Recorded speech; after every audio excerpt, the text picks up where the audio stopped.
Police थानों में CCTV कैमरे लगाने का मामला, सुप्रीम कोर्ट ने केंद्र सरकार को लगाई फटकार, कहा अदालत को केंद्र हल्के में ले रही।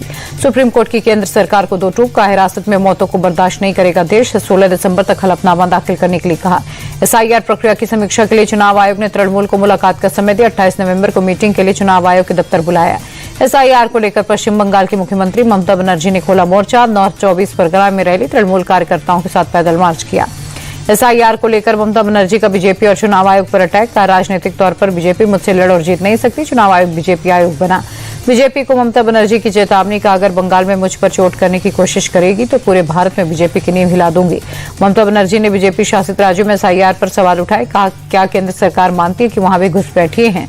विपक्ष के आरोपों पर शिवसेना सांसद श्रीकांत शिंदे का पलटवार, कहा ये लोग देश को गुमराह कर रहे, बांग्लादेशी हटे तो तृणमूल की सत्ता चली जाएगी। तमिलनाडु में एसआईआर प्रक्रिया को लेकर चुनाव आयोग को सुप्रीम कोर्ट का नोटिस। एमडीएमके के असंवैधानिक करार देने वाली याचिका पर 2 दिसंबर तक मांगा जवाब। इंटरनेशनल ड्रग तस्कर पवन ठाकुर दुबई से गिरफ्तार, जल्दी डिपोर्ट कर भारत लाया जाएगा। हाल ही में दिल्ली में पकड़ी गई ड्रग्स की खेप का मास्टरमाइंड है।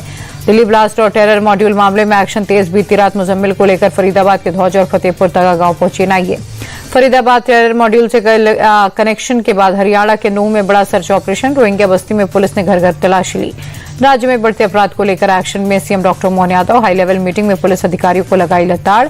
मिसरौद और टीरा जमालपुरा के एसएचओ को हटाया। रायसेन रेप केस में गिरफ्तारी न होने पर भड़के सीएम, रायसेन के एसपी को हेडक्वार्टर में अटैच किया। प्रदर्शन और कार्रवाई न होने पर डीजीपी से किए सवाल जवाब। सीएम डॉक्टर मोहन यादव ने पुलिस अधिकारियों को पेट्रोलिंग बढ़ाने के निर्देश दिए, कहा कानून व्यवस्था के साथ खिलवाड़ नहीं होना चाहिए, दोषियों पर एक्शन हो। रेल मंत्री अश्विनी वैष्णव से मिले छत्तीसगढ़ के सीएम, राज्य में रेलवे सुविधा बढ़ाने और नए रेलवे प्रोजेक्ट्स को लेकर चर्चा। दिल्ली में छत्तीसगढ़ इन्वेस्टर कनेक्ट सम्मेलन, सीएम विष्णुदेव साय की उद्योगपतियों से अपील, प्रदेश में निवेश करें, यहां नक्सलियों का कोई डर नहीं। राजस्थान के नागौर में स्कूल बस और बोलेरो की टक्कर, बस ने 50 फीट दूर तक पलटी खाई, 5 बच्चे और दोनों गाड़ियों के ड्राइवर जख्मी।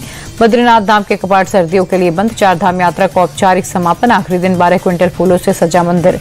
दिल्ली एनसीआर में प्रदूषण की बढ़ती मार, कई इलाके में एयर क्वालिटी इंडेक्स 400 के पार, धुंध की मोटी परत छाई।